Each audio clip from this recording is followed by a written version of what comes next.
dia, daqui um pouquinho, boa tarde. Aqui é o Christian da Kinetec. Estamos começando a nossa live hoje, né? Hoje temos dois convidados. O Guilherme, que já participou de várias lives, né, Guilherme? Isso aí. E hoje temos um convidado novo, que é o Rodrigo. Rodrigo Rosa. Rodrigo Gomes da Rosa. Gomes da Rosa.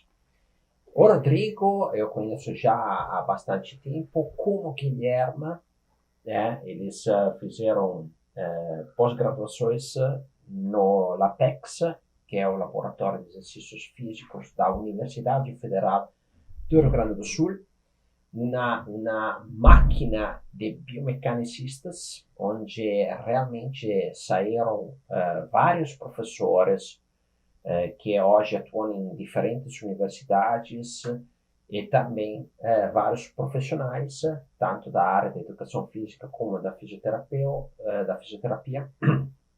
desenvolveram lá os projetos de mestrado e doutorado. Exemplos que já tivemos aqui foram a Elren, a Flávia, né? A Elren, inclusive, uma grande parceira do Rodrigo, trabalharam em vários projetos juntos, né, Rodrigo? Sim, ela é colega de grupo. Então, hoje temos aqui o Rodrigo, que é um pesquisador que trabalhou bastante sobre corrida, também porque ele é atleta, ele foi triatleta, né? Então, ele nada, corre, anda de bicicleta. Então, ele, justamente nos seus trabalhos depois de pesquisa, foi atuar nesta área, principalmente de corrida, acho, né? Isso. No mestrado eu trabalhei com triatlon, e agora no doutorado foi só com corrida mesmo. Perfeito. Então, estamos juntando aqui novos talentos da biomecânica brasileira para conversar sobre uma publicação nova que o Rodrigo e o grupo dele lançaram, que foi publicada o mês passado, né, Rodrigo? Faz uns 15 dias que foi publicado. Fresquinha, né? Quentinha de revista, né? Bem cheiro de tinta ainda. Antes de começar a live, então que o pessoal está entrando, acho que vale a pena lembrar do nosso canal do YouTube, onde tem todas as lives que já realizamos, do nosso podcast também. Se não consegue ver vídeo, mas quer escutar o conteúdo, acessa no iTunes ou no Spotify, procura Kinetec, lá tem o nosso canal com as demais lives para escutar o áudio. E também hoje abro uma novidade, né? Teremos a Semana da Biomecânica do Esporte em lançamento. Alguém de vocês eventualmente já receberam o convite por e-mail. Fica ligado porque vai ser bem interessante. Os assuntos que tratamos aqui complementam o que vamos ter dentro da Semana de Biomecânica do Esporte. Então, agora, agradecendo de novo nossos convidados, deixo eles a palavra, explicando estas novas vertentes que o Rodrigo e o grupo descobriram com a pesquisa deles. Muito bem, Christian, obrigado. Rodrigo, obrigado pela presença. Eu que agradeço. Gente, estou muito feliz em receber o Rodrigo. A gente estudou junto um bom pedaço das nossas pós-graduações, né? Então é muito bacana receber ele aqui e estar apresentando para vocês o Rodrigo Rosa, que é doutor na área da biomecânica da corrida, professor de educação física, pesquisador na área de locomoção com ênfase em mecânica energética, é um ex-triatleta, treinador de natação, corrida e triatlo, e é um dos coordenadores da equipe de triatlo da Universidade Federal do Rio Grande do Sul. Então, estou muito animado em fazer essa live hoje. Aproveitem para fazer o máximo de perguntas. Já está tendo perguntas. Olha só, que maravilha! Pessoal, marquem aí nos comentários todos os triatletas que vocês conhecem para eles assistirem hoje, aproveitarem essa oportunidade, porque não é todo dia que a gente escuta um cara que tem a relação tão próxima entre o esporte e a ciência. Então, acho que a gente tem aqui o exemplo perfeito dessa união entre a prática e a ciência, né? O cara que é atleta e que fez o doutorado dele nessa área da biomecânica da corrida. O Christian comentou sobre a publicação do Rodrigo. A gente manda depois a referência nos comentários, tá? Foi um artigo que saiu há 15 dias atrás, né? Então, um artigo fresquinho na Frontiers in Physiology. É assim? Isso mesmo? Então, tá toda a equipe dele lá entre os autores. Landing Takeoff Asymmetries Applied to Running Mechanics, a New Perspective for Performance. Então, é uma nova perspectiva da análise mecânica para a performance. Então, acho que é uma questão muito interessante de vocês estarem observando. E, como habitual, eu vou fazer já a nossa primeira pergunta. Rodrigo, aproveita para te apresentar também, dá o teu arroba aí no Instagram para as pessoas te seguirem, tá? O artigo do Rodrigo comenta muito sobre essa questão dos mecanismos elásticos durante a corrida. Eu mesmo tenho muita dificuldade de compreender esse tal fenômeno. Então, Rodrigo, eu vou direto ao ponto, como eu sempre faço aqui, tá? Pode te apresentar, fica à vontade. E já responde a nossa pergunta. O que, afinal, é mecanismo elástico durante a corrida? Tá. Então, obrigado por esse convite. Eu fico muito feliz. Já conheço o Christian há algum tempo. O Guilherme também. Acho que há mais tempo até. É verdade. E eu fico muito feliz de falar sobre a corrida desse ponto de vista científico, né? Porque a gente, às vezes, escuta muita coisa rasa, assim, acompanha algumas falas muito gerais, assim, sobre tipo de tênis, tipo de pisada, mas não vai a fundo, às vezes, na ciência da coisa. Uhum. Então, o objetivo da live hoje de falar sobre o artigo, eu fiquei muito feliz, assim, de ter essa oportunidade. Então, o meu Instagram é Rodrigo Gomes da Rosa, depois segue lá também. Eu sou super disponível, qualquer dúvida é só falar. E vamos começar então respondendo essa primeira pergunta. O mecanismo elástico, ele tem uma ligação direta com a parte muscular e ligamentar. Então, nossos músculos e ligamentos, eles produzem uma energia elástica durante a corrida que faz a gente economizar energia metabólica. Então, se a gente dependesse só da energia metabólica, sem essa energia elástica, a gente ia correr muito menos. Uhum. Essa energia elástica ali depositada no músculo, tendão, que tem a relação com as articulações também, ela nos ajuda a economizar energia. Vários animais têm isso, assim, a ema, animais que saltam, assim, que correm mais rápido, eles têm uma energia elástica muito otimizada. E o ser humano também tem essa energia elástica otimizada. E isso foi uma das descobertas desse artigo, que atletas de melhor nível, de melhor desempenho, ele tem essa energia elástica otimizada. Então isso é muito positivo, porque o atleta acaba consumindo menos energia. Então ele se tornando um atleta mais econômico, ele pode acelerar mais, se manter mais naquela velocidade. Então essa energia elástica ela está ligada diretamente ao desempenho na corrida. Muito interessante. A gente pode dizer que esse mecanismo elástico da corrida ele tem relação com aquele conceito que o pessoal da graduação aprende, que é o ciclo alongamento e encurtamento? Ele tem uma ligação direta com isso.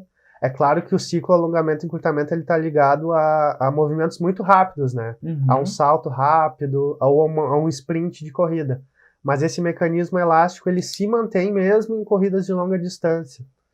Então, não é diretamente o CAI que a gente está falando, porque o CAI está ligado a essas altas velocidades, sim, mas ele tem relação, sim, com esse ciclo alongamento e encurtamento. Interessante. Então, é outro aspecto além do CAI, né? É outro aspecto, é um aspecto de economia para otimizar o rendimento, né? Isso, exatamente. Tu mencionou a questão dos animais. Desculpa, eu vou claro, vai me surgindo dúvidas e eu vou perguntando. A gente pode dizer que esse mecanismo elástico, ele pode ter um princípio evolutivo também, assim? Com certeza, com certeza. Eu vou entrar... Claro, então, vamos lá, entra. Vamos lá, que aqui o pessoal é perito também. Na evolução do ser humano, assim, do Homo sapiens, as caçadas eram feitas durante muitas horas, né? Uhum. Então, eles iam acompanhando o animal até o animal cansar. Uhum. Então, isso treinou o homem a ter esse mecanismo elástico otimizado. O animal, ele cansava, então ele não aguentava, ele caía no chão, ou ele morria, ou ele estava muito cansado, e o homem ia lá e e matava esse animal. Então ele Uhum. está desde a evolução lá de antigamente. Então tem uma ligação direta com esse treinamento do mecanismo elástico, essa parte evolutiva do homem. Caraca, que bacana. Então, esse mecanismo que vocês estudaram, além de ser um mecanismo otimizador do processo de corrida, ele tem relação com aspectos evolutivos também. Exatamente. Muito bacana. E assim, a gente entendeu que ele é um mecanismo que tem relação com a economia de energia e um armazenamento dessa energia dentro do músculo. Aparentemente, né, tu deve ter medido isso no teu doutorado ali, com aqueles recursos que o laboratório utiliza. No topo de linha, assim, dessa investigação científica, investigação biomecânica, que tipo de recursos são necessários para eu poder medir com precisão os mecanismos elásticos que envolvem a corrida? Nesse estudo, assim, especificamente, a gente usou uma esteira instrumentada, que era uma esteira onde a gente conseguia medir as forças de reação do solo. Uhum. E principalmente a força vertical, que era a medida principal desse estudo. Então, nessa análise, a gente conseguia avaliar várias passadas nessa esteira. Sim. Então, a gente conseguiu, com essa tecnologia, avaliar esse mecanismo elástico. Outra forma de avaliar são com plataformas de força. Então, a gente também tem no laboratório lá 4 ou 5 plataformas de força que eu posso passar correndo e medir essas forças para analisar esse mecanismo elástico. Uhum. Mas o que acontece? A gente não consegue manter uma velocidade durante muito tempo nessa plataforma de força. E na esteira a gente coloca a velocidade ali e o sujeito consegue correr mais constante nessa velocidade durante um tempo. Uhum. Então, a força vertical do solo é a principal forma de avaliação nesse artigo e para esse modelo de investigação. Entendi. A força vertical. A força vertical. Seria interessante ter a força antero-posterior também, mas o equipamento ele não conseguiu medir isso. Mas com a força vertical a gente já tem uma indicação precisa disso. Do mecanismo. Dani, temos interações aí? A gente tem já diversas perguntas, então não sei se vocês quiserem continuar. Vamos trazer algumas já. A gente abre para perguntas ou vou lendo um pouquinho? Vamos tentar peneirar as que a gente consegue aqui do pessoal para tentar responder eles também. Então tá, aqui a primeira pergunta aqui no Facebook do Wellington Salles. Olá, eu sou personal e dou corrida para meus alunos como exercício aeróbico, mas proíbo eles de correrem na descida. Continuo fazendo ou deixo correr? E aí, Rodrigo, a gente pode correr lomba abaixo ou não? É uma corrida segura? Assim, o treinamento ele deve ser progressivo, né? Uhum. Se é um iniciante, assim, nunca correu, tem um certo risco, tu acaba usando mais a contração excêntrica de ligamentos e ossos e pode ocorrer lesão. Mas ao longo do treinamento, tu inserir uma lomba abaixo ali, uma descida, vale a pena sim.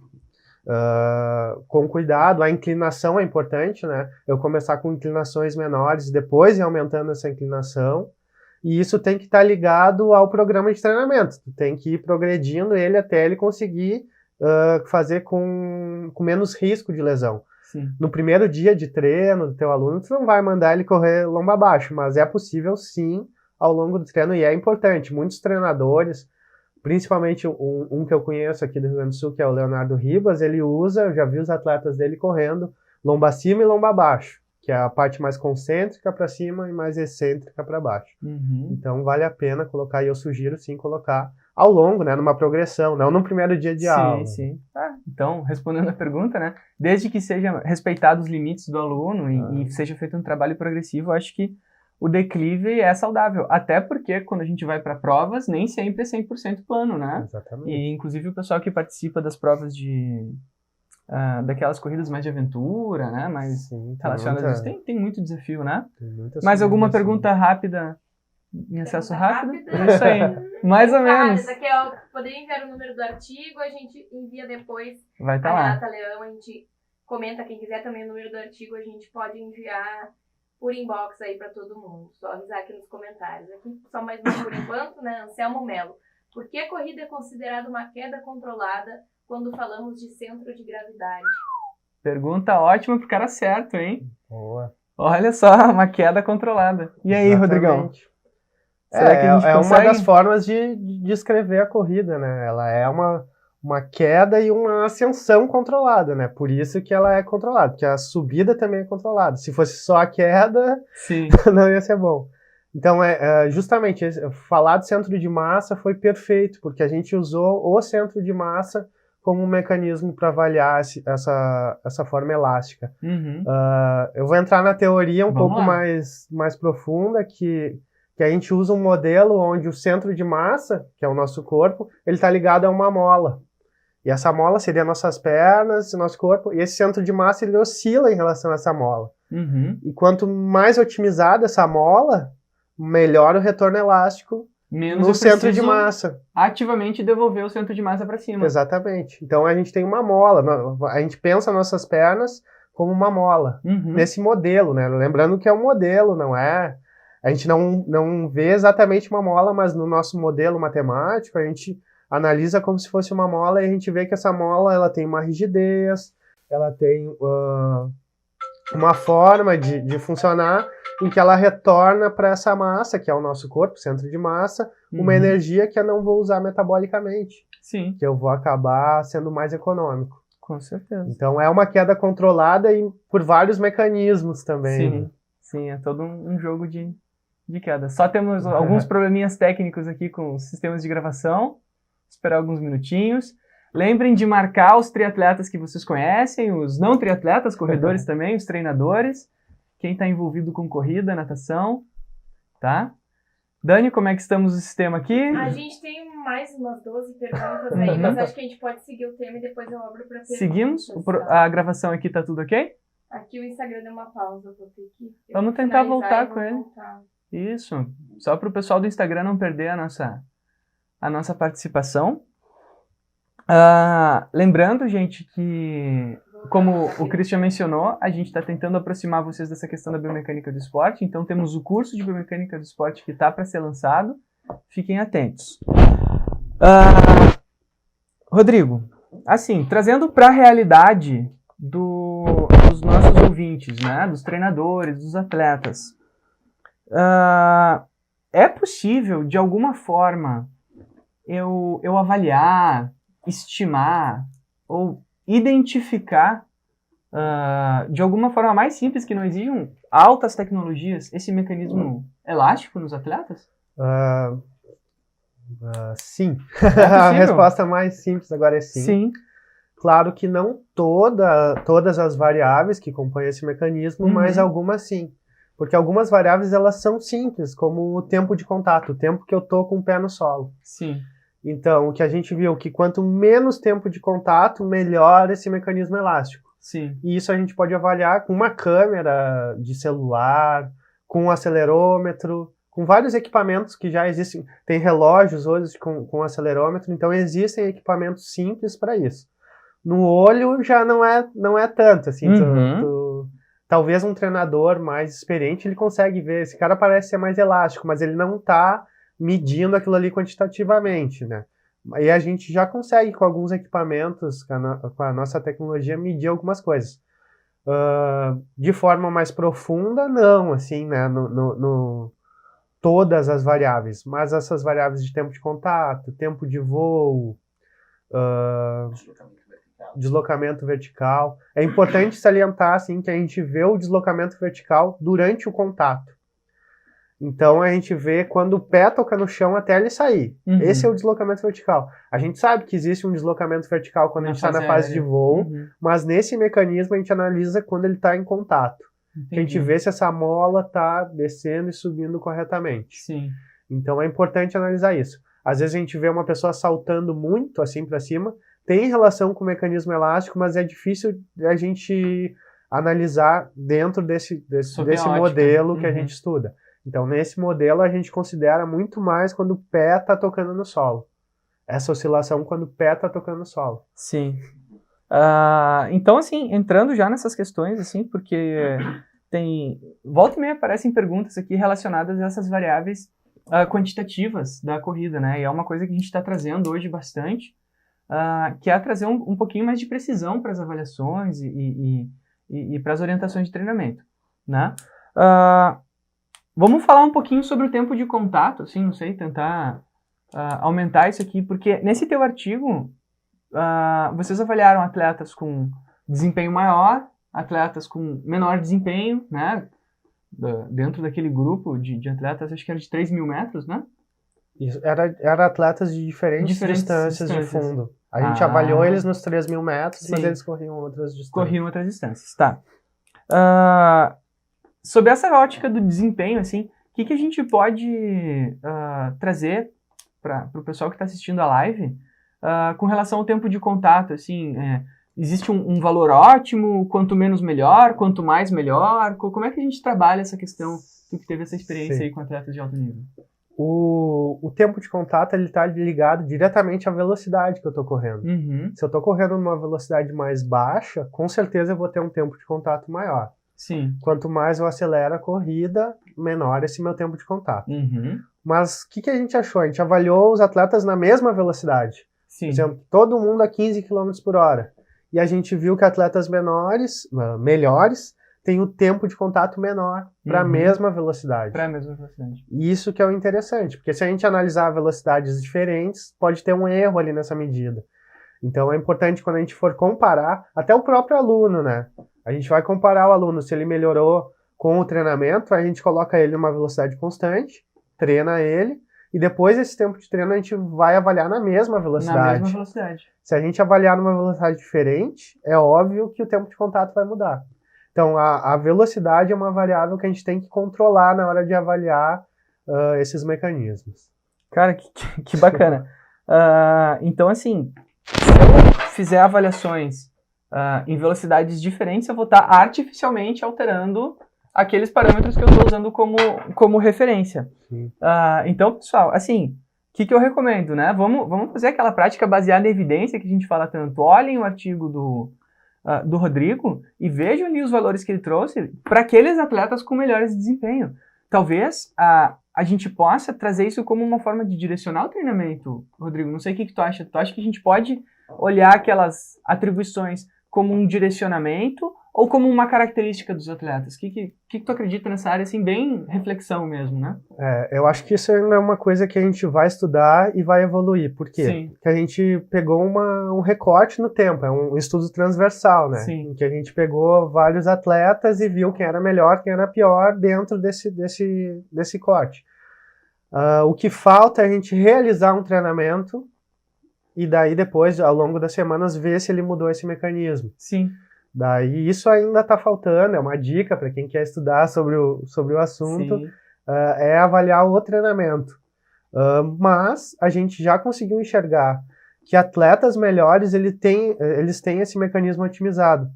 Então a gente sabe que a partir de um certo ponto ali, se a gente olhar os gráficos, o tempo de contato dele para aquela velocidade, ele já está demonstrando que ele tem um desempenho aprimorado em relação a atletas piores. Uhum. Não piores, né? Não menos eficientes, né? Menos treinados, tal, menos uma performance pior. Uhum.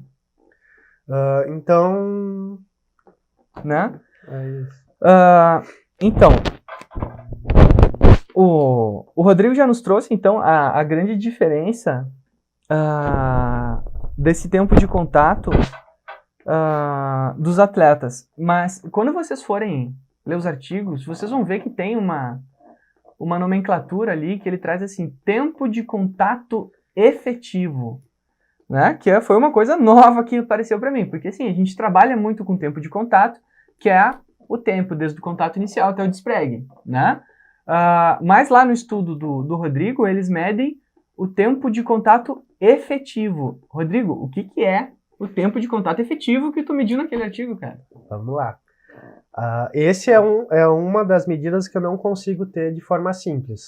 Com acelerômetro, eu preciso da força de reação do solo para ter essa medida. Por quê? O tempo de contato efetivo, ele é o tempo em que eu ultrapassei a minha força-peso. O que seria isso? Quando eu toco no chão, se tu tem 70 quilos ou 700 newtons, tu tá ultrapassando essa linha ali da tua força-peso. Quando eu ultrapasso essa linha ali, a força de reação do solo, eu considero aquele tempo de contato efetivo.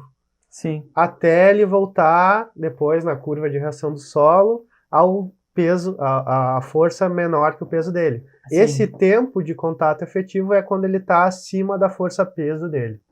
Uhum. Então, no mecanismo elástico, ele é super importante. Super assim. importante.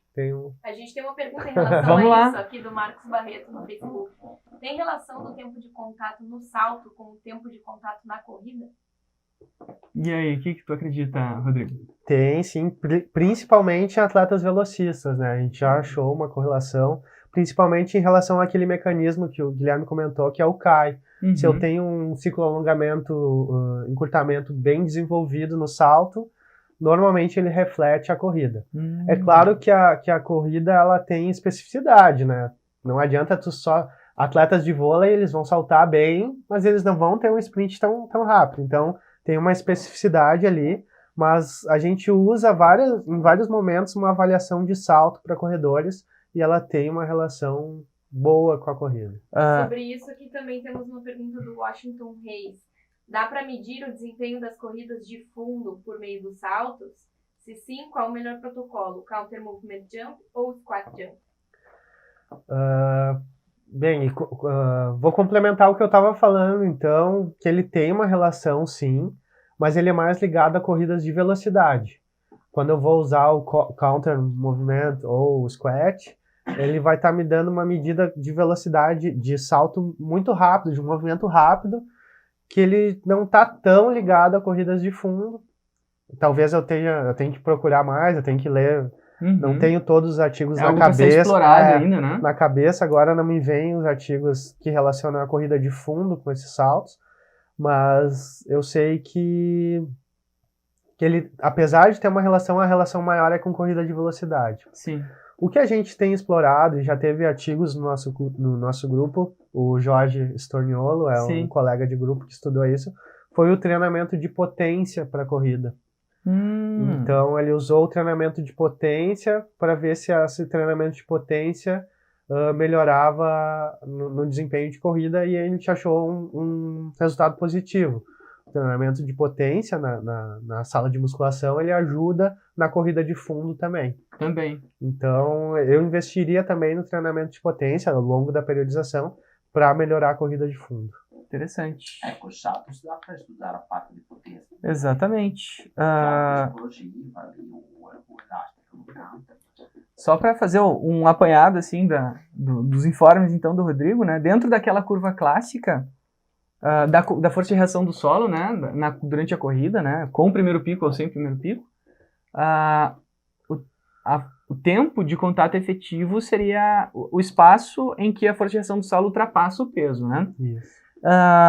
E aparentemente esse tempo de contato, ele tem alguma associação com o ciclo alongamento e encurtamento e pode estar me trazendo benefícios a partir do treinamento de potência. Então, se o treinamento de potência pode nos trazer benefícios para o tempo de contato, a gente pode pensar também, claro que aqui a gente está fazendo uma suposição depois da outra, né? A gente tem que ter isso muito cuidado, que... Claro, levando em consideração a especificidade que o Rodrigo mencionou, né, a especificidade da corrida, né, o atleta que é corredor ele tem que treinar corrida, senão o desempenho não aumenta. Exatamente. A gente pode trazer como princípio de variabilidade o treinamento de saltos e o treinamento de potência para agregar o treinamento daquele atleta, né? Exatamente. Trazer como algo a mais que vá além do só correr, que é a especificidade. Então entra aqui como um bônus, né, vamos dizer assim, Com certeza. Pro treinamento, tanto para atletas de fundo quanto para os de velocidade nessa questão do treinamento de potência, né? Exatamente. E assim, é um treino relativamente simples de fazer e rápido. Tu não vai ficar saltando durante meia hora, uma hora. O treinamento de salto, ele é relativamente rápido quando comparado a um treino de corrida de fundo, que dura no mínimo 1 hora, 45 minutos. Então é um treino muito efetivo, assim, de ser feito. Ele dura pouco tempo e tem um resultado muito bom para a corrida. Olha só, que bacana. Fiquem de olho aqui nas redes da Kinetec, porque mais para frente teremos assuntos relacionados ao que estamos discutindo aqui, né, Christian? Então, fiquem de olho, marquem seus amigos aí que são treinadores, que treinam atletas, para que eles acompanhem as nossas redes também, tá? Rodrigo, aqui é uma questão assim que, cara, aparece toda live, eles me perguntam, tá? Isso tem a ver com lesão? E aquilo tem a ver com lesão? O mecanismo elástico otimizado ele pode ter algum tipo de associação a algum tipo de lesão específica? Dentro da corrida? Nesse momento é bem importante eu te falar o que eu vou falar agora, Tá. que é eu não sei. Ótimo. Eu não sei por quê, porque não tem estudos ainda relacionando o mecanismo elástico com lesão. Uhum. Esse nosso estudo que saiu agora é o primeiro estudo falando de desempenho em relação ao mecanismo elástico. Com lesão, ainda não tem. A gente já teve alguns estudos sobre o mecanismo elástico em crianças, em idosos, com envelhecimento, o que acontece com esse mecanismo. Mas, assim, relacionando diretamente a lesão com o mecanismo elástico, a gente não tem. Eu não conheço, pelo menos. Sim. Pode ser que tenha algum artigo e tal. Se vocês souberem, também comentem aí. Sim. Mas eu não sei exatamente essa questão. A gente fala de mecanismo elástico aqui em relação a músculo tendão, articulações, e daqui a pouco tem um fisioterapeuta super experiente que já tem um artigo sobre isso e pode ter, mas eu não sei em relação a esse mecanismo elástico que a gente estuda, da forma que a gente estuda. Sim. Bom, com certeza vão aparecer comentários sobre isso ali, porque assim, tem bastante gente que tem bastante experiência nessas avaliações e que trazem contribuições.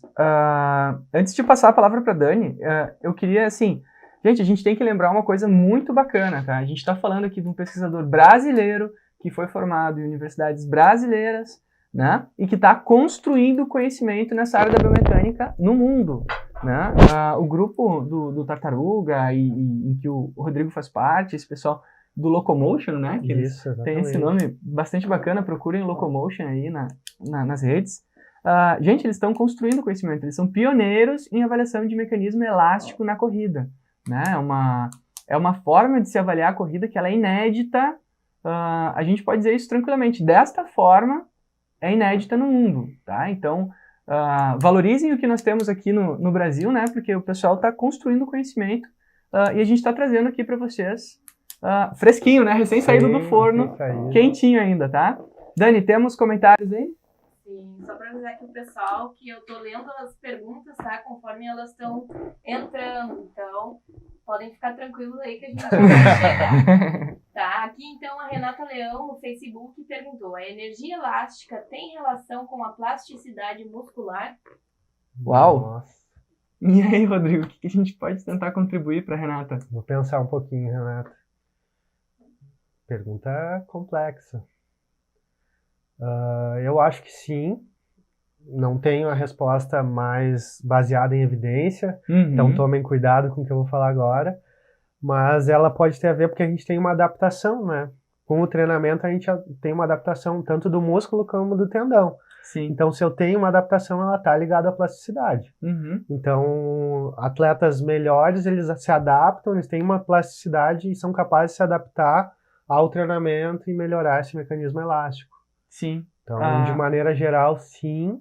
E talvez de forma mais específica tem que dar mais uma estudada também sobre isso. Assim, o que a gente tem visto, não associando ao mecanismo elástico, né? Mas que ao se fazer biópsia de músculo de atletas de diferentes modalidades, a gente tem a presença de mais proteínas do tipo elástico em maior concentração, a titina principalmente, que são proteínas que têm relação com os mecanismos elásticos e com a absorção de energia. Então, pode ter relação. Agora a questão, associar com as variáveis que eles fizeram aí é um salto muito grande, né? Por que é difícil? Porque tudo que a gente está medindo é fora do corpo. É fora. A gente está usando a força, tudo, o toque do pé no solo, mas a gente não foi lá, enfiou uma agulhinha no músculo, a gente não fez ressonância, a gente está fazendo uma estimativa dentro desse método aqui. Sim. Então, às vezes, extrapolar para isso, a gente tem que ter um cuidado. Tem que ter um cuidado, claro. Percebam que o Rodrigo, ele se posiciona muito bem quando a gente fala de pesquisadores, né? A gente nunca fala, assim, as coisas que não tem evidência ainda, né? Ele tenta controlar. Dani, temos mais comentários aí pro Rodrigo? Sim, aqui no Instagram o Heitor perguntou: o mecanismo elástico, por ser relacionado a tendão e músculo, pode ser observado na propulsão de cadeira de rodas ou somente para membros inferiores? Se sim, tem protocolo? Olha só que interessante. Muito interessante. Caraca! Olha, tem que pensar bem antes de te responder, porque é algo muito novo, assim. Se é novo na corrida, Imagina no paraesporte. Imagina para cadeira de rodas, para cadeirantes. Eu não vou ter uma resposta exata para isso, porque a gente não tem estudo sobre isso. A gente avalia principalmente membro inferior. Então, a gente tem uma colega no grupo, que é a Gabriela Fischer, que é professora hoje lá na Federal de Santa Catarina, que estuda esporte paralímpico. Eu acho que querendo entrar em contato com ela, ela é super disponível também, a Gabriela Fischer, e ela pode falar um pouco mais sobre isso. Mas, assim, questão de estudo sobre mecanismo elástico para membro superior, eu desconheço. Também vou fazer uma suposição, assim, eu acho que tem relação, que eu acho que o treinamento pode melhorar isso, mas ele tem uma diferença principal em relação à corrida, que ele não tem esse impacto a fase excêntrica. Que ele é sempre concêntrico, né, na hora de girar a cadeira. Eu tô fazendo suposição porque eu nem conheço tão bem a cadeira, mas quem tá me ouvindo pode depois falar mais sobre isso. Mas como eu tenho só essa parte concêntrica, meu mecanismo elástico ele talvez não seja utilizado da forma que é utilizada na corrida, que eu tenho essa parte excêntrica. E essa parte excêntrica está ligada a tendões, ligamentos, que eu tenho menos isso no membro superior. Não menos tendões, mas menos utilização desses tendões. Os mecanismos excêntricos, né? Só antes de passar a palavra para a Dani, acho que o Rodrigo nos deu uma ideia muito bacana aqui. A Gabi Fischer está dando aula onde agora? Na Federal de Santa Catarina. Santa Catarina. Então, se um dia a Gabi estiver para Porto Alegre, né? E quem conhece a Gabriela Fischer, a prof de paraesporte, que está relacionado, tem o mestrado e doutorado dela na área da biomecânica também. Quem conhece ela, marca no vídeo aí, por favor, para quem sabe um dia quando ela estiver passeando aqui para Porto Alegre, a gente possa conversar com ela também, né? Ela já tinha dado um ok que assistir e tal. Ah, é? Olha aí, então. Está feito o convite. Dani, comentários. O pessoal que tá perguntando do artigo aqui, tá? No Facebook a gente vai deixar disponível nos comentários. O pessoal do Instagram que tá pedindo a gente vir inbox, tá? Depois da live. Então, aqui, no Facebook, Luiz Fernando Alves. Algum outro ponto foi verificado no estudo, como, por exemplo, alinhamento postural dos membros inferiores? Ou seja, um atleta com maior eficiência no mecanismo elástico tem um melhor alinhamento postural? Se não, você, como pesquisador, acredita que isso possa ter alguma relação, visto que desalinhamentos dos membros inferiores têm mostrado maiores desgastes nos tecidos moles ao longo do tempo? Obrigada. Uau! E aí, Rodrigão? Em primeiro lugar, não foi verificado, não era nosso objetivo verificar isso, mas com certeza eu acho que isso tem uma influência sobre o mecanismo elástico e relacionado a desempenho. O que eu posso trazer, assim, do ponto de vista de quem participou das coletas, de que viu os atletas, é que atletas com melhor desempenho, mais treinados, eles tinham uma postura e um alinhamento melhor. Mas é qualitativo. Sim, agora essa resposta é uma observação. Mas eu acredito que isso é um caminho também que possa ser investigado. Se está querendo abrir uma linha nisso, ou querendo entrar no mestrado, doutorado, é um assunto bem interessante para se investigar. Porque eu acho que, como é novo, é algo muito novo, assim, essa parte do mecanismo elástico relacionado a desempenho, essas coisas ligadas a desalinhamento, postura, ainda vão ser estudadas em relação a isso. Merecem ser estudadas, né? Com certeza. É muito importante a gente trazer aqui que muitas coisas, às vezes, a gente fala de uma observação empírica, né? Sim. A experiência dele, a visualização dele, e não de dados quantitativos, né? Então, a gente sempre tenta trazer aqui as questões o mais quantitativas possíveis, né? Ou seja, o mais com evidência científica, mas quando fazem as perguntas com viés empírico, a gente também contribui com os nossos ouvintes. Mais, Dani? Vamos lá. Marcos Muniz, no Facebook. Na hora da corrida, quando sente dor nos isquiotibiais, precisa de um treino direcionado ou com alongamento melhor? Bem específico. Né? Bem específico. Isso é bem difícil de responder, porque essa dor ela pode ser causada por diferentes coisas.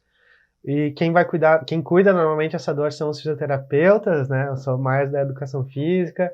Eu dou alguns insights sobre isso, mas eu não posso dizer diretamente, assim. Mas, com certeza, a flexibilidade dos isquios, ela está ligada a esse encurtamento, a um possível encurtamento que pode gerar dor. mas tu pode estar treinando com um tênis errado ou num volume de treinamento excessivo. Então, são muitas variáveis para eu dizer uma resposta direta. Pontual, né? É isso. Eu teria que te conhecer melhor e saber o que está acontecendo para eu te responder exatamente ali. Então procura o Rodrigo ali no Instagram dele, que ele vai tentar te ajudar com os serviços de treinador dele. Fique à vontade para procurá-lo. Dani? Aqui no Instagram, Lu Magalhães. Qual o critério para estipular a velocidade para avaliar? Ótima pergunta. Ótima pergunta. Assim, como eu vou falar do artigo, né? Como a Sim. gente queria comparar os atletas de melhor performance e pior performance, a gente usou diferentes velocidades. A gente começou lá 8 km por hora até os 20 km por hora. Então, nesse sentido, a gente quis avaliar uma gama de velocidades. Então, a gente usou essas diferentes velocidades e comparou cada velocidade semelhante, né? Cada 1 km os 8 km do pior desempenho com 8 km do melhor desempenho, nessas diferentes velocidades. Normalmente, quando eu vou fazer uma avaliação biomecânica de corrida, saindo agora do artigo, eu uso uma velocidade auto-selecionada, que é a velocidade que tu vai correr durante a maior parte dos teus treinamentos. Se eu vou escolher uma velocidade muito alta, eu sei que eu não estou usando essa mecânica de corrida na maior parte do tempo. Então eu tento utilizar uma velocidade mais comum de corrida para avaliar. Então eu coloco na esteira, normalmente eu tapo a velocidade, eu não deixo o sujeito enxergar a velocidade. Dica importante. Eu vou subindo a velocidade até ele achar a velocidade confortável para correr meia hora, 1 hora. Depois disso, eu coloco um pouquinho a mais e vejo se pode ser um pouquinho a mais. E daí eu tiro a velocidade dele e ver que velocidade ele está correndo. Sim. Mas é uma velocidade auto-selecionada para avaliar. Interessante. Quando eu vou avaliar um sujeito, se eu vou fazer uma pesquisa, eu tenho que avaliar na mesma velocidade, assim, padrão, na parte né? biomecânica, né? Mas é uma dica avaliar na autoselecionada quando eu vou trabalhar com sujeitos específicos. Bacana. Eu acho que é uma contribuição importante só de fazer, né?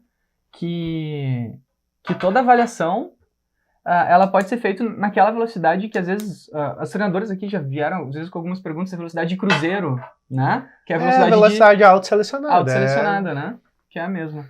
Dani, vamos eu lá. Eu vou ler a última pergunta aqui pra gente encerrar, que a gente já passou mais de 10 minutos aqui, pessoal. Então, no Instagram, o Gustavo Santos perguntou: qual tipo de fibras elásticas foi do estudo? Principalmente, não é difícil de falar porque a gente está medindo a parte exterior, né? A gente mediu as forças, tempo de contato, tempo aéreo. A gente não fez uma medida de biópsia para saber, né? Qual tipagem de fibra, qual tipo de fibra estava sendo utilizada. Mas a gente sabe que em velocidades mais rápidas a gente acaba usando mais fibra rápida e em velocidades mais lentas fibra lenta. Sim. Mas para esse estudo a gente não tem certeza qual era a proporção de fibra para cada velocidade.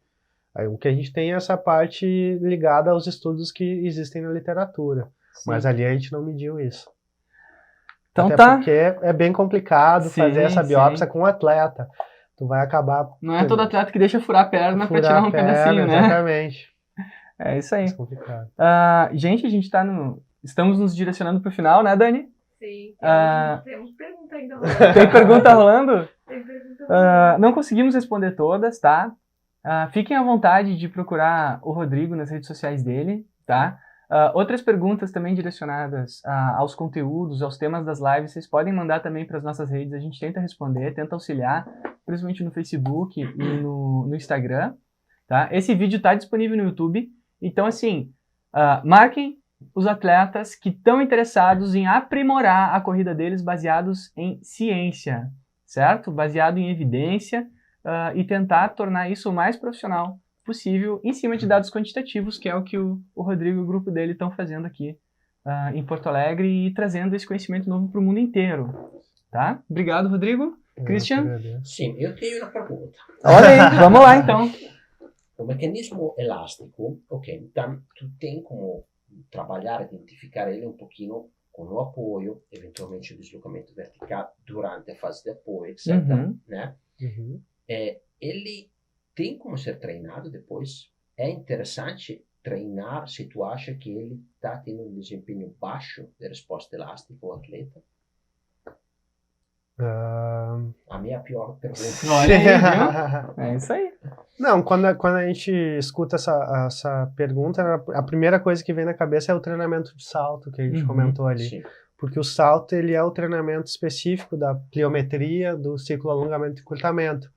Então é possível melhorar, contudo é difícil dizer, esse mecanismo elástico está pior, está ruim. É difícil eu dizer isso e treinar específico para isso. Se ele está ruim, normalmente ele precisa de treino de corrida. Precisa mais treino de corrida para melhorar aquilo ali. E lá na ponta, quando ele já tiver com uma boa corrida, uma boa mecânica de corrida, adicionar os saltos para melhorar ainda mais esse mecanismo elástico. Porque basear o treinamento no mecanismo elástico ainda é novo. Assim. Eu acho que tem outras coisas antes. Ele é o ponto depois, assim, é um a mais para te avaliar na corrida. A cereja do bolo. E Guilherme, o leg stiffness que a gente mede nos saltos, isso aí. Tem a ver com o mecanismo elástico? Eu acho que o Rodrigo é melhor do que eu para responder isso aí. Tem a ver. Tem. Normalmente a gente trabalha com duas nomenclaturas, que é o leg stiffness, que tu falou, que é a rigidez da perna, e só o stiffness, que é a rigidez do centro de massa. Então a gente mede essas duas rigidez, que é a rigidez daquela mola que eu comentei, né? Se eu tenho uma mola mais rígida, eu vou ter um retorno maior. Certo. Então uma mola funcionando bem, ela tem uma rigidez ideal para essa uma mola muito complacente não vai devolver a energia da forma ótima, né? Exatamente. Então tem relação total com os mecanismos de corrida também. Ok. Muito bem. Parei as perguntas. Ótimo. Agora, pessoal, eu agradeço muito, Rodrigo. Trabalho fenomenal. Pessoal da URGS, já tivemos outros aqui, como a Elren, a Flávia, o professor Jefferson, o Guilherme mesmo. Trabalho de excelência a nível mundial. Podemos tranquilamente falar. Pesquisas inovadoras estão saindo destes grupos aqui em Porto Alegre. Então, de novo, muito obrigado, Rodrigo. Muito obrigado, Guilherme. Obrigado. Esta vai ser a semana da biomecânica do esporte. Acompanhe. O assunto de hoje entra dentro do que falaremos na semana de biomecânica. Então, só para reforçar aqui, pessoal, a semana da biomecânica do esporte começa no dia 13, tá? Então tem todo esse tempo ainda para vocês se inscreverem. Nas nossas redes lá, vocês encontram o link para fazer a inscrição, então só nos pesquisar aí, tanto no Instagram como no Facebook. Ok. Passar a palavra para o Rodrigo se despedir? Eu só queria me despedir. Eu sei que tem vários alunos de corrida. Eu trabalho num grupo de corrida que é o Clube da Endorfina e vários estão assistindo. Além disso, a gente presta assessoria para o pessoal da Unimed, então tem alguns corredores lá da Unimed que estão nos assistindo, que a gente divulgou, então eu queria agradecer também todo mundo que assistiu. Obrigado, e obrigado pela oportunidade. Obrigado. Muito bom falar sobre isso nesse nível. É bacana, é bacana. Mas a intenção é falar mais. Teremos mais oportunidades. Tem muita coisa para conversar. Sim, vamos lá. Ok, então era isso aí. Bom almoço, bom final de semana. Semana que vem mais um convidado. Entraremos mais na parte um pouco lesiva semana que vem. Então fiquem ligados nas mídias sociais. Aguardamos para a próxima live e fiquem ligados para a semana de biomecânica do esporte. Abraço e bom final de semana. Tchau, pessoal. Valeu. Foi muito bom, hein? Excelente.